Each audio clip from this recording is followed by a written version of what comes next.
But I began to rise. I can look through the rear window of the truck and see my body slope over the wheel. I'm over the truck. I can look down in the bed of the truck, Sid, and see my toolbox. And then I saw something like a dim light at the bottom, like a light of fire, red fire. And suddenly I heard the strangest sound, like two massive iron doors opening and screeching on hinges that had not been used in a long time.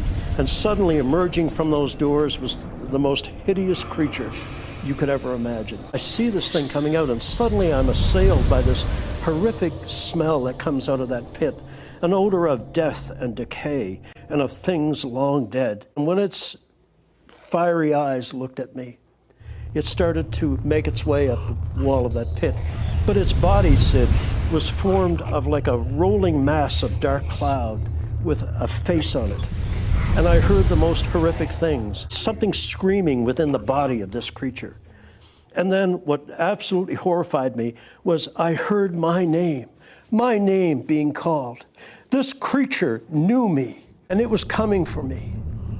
And I was terrified. And it reared up out of that pit over me, and the most hideous face imaginable, massive in its size, snarled at me.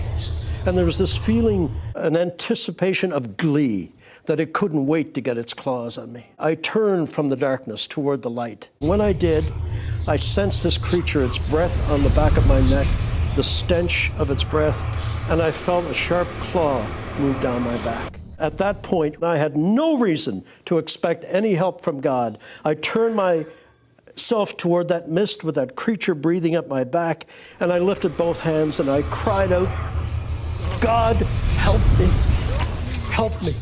Instantly, 3 stars appeared in that mist, like distant points of light, but coming rapidly toward me. I focused on them to keep my mind off what was snarling behind me. I concentrated on those lights. They came so rapidly. I was afraid they were going to make too fast a landing, but they did a beautiful job. They took form. They were angels. As they approached me, this beautiful light flooded over me, went beyond me and struck that creature. And when the light of the angel struck the creature, it scrambled back down in that hole like a rat running for cover.